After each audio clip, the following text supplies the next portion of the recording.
ওম শ্রী পরমাত্মনে নমঃ। গুরু মহারাজের শ্রীচরণে জানাই আমার শত কোটি প্রণাম।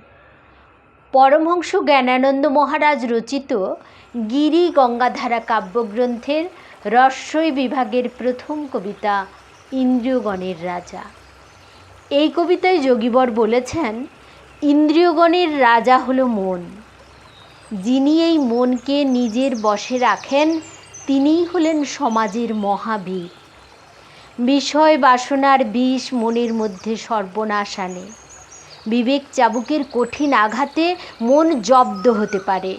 প্রাণায়ামের দ্বারা মন স্থির হয়। এছাড়া সত্ত্বগুণের খাদ্য গ্রহণে মন ধ্রুব স্মৃতি হতে বাধ্য হয়। শুরু করছি রস্যই বিভাগের প্রথম কবিতা ইন্দ্রিয়গণের রাজা। ইন্দ্রিয়গণের রাজা হলো মন, পুষ্ট হয় অন্ন রসে। সেই মহাবীর মানব সমাজে মন যে রাখে সবশে।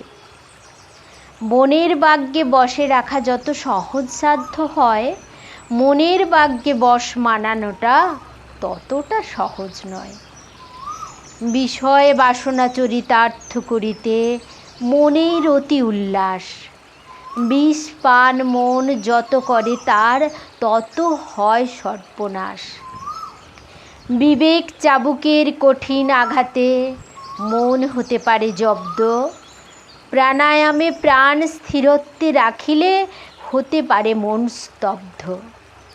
খাদ্যাখাদ্য বিবেক বিচারে যে গুণে যা হবে খাদ্য, সত্ত্বগুণের খাদ্য গ্রহণে ধ্রুব স্মৃতি হতে বাধ্য। আহার বিহার সাথে সদাচার হলে তাই আত্মপ্রীতি। জ্ঞানানন্দ কহে চৈতন্য বিকাশে জাগিবে জীবন জ্যোতি। হরি ওম তৎসৎ।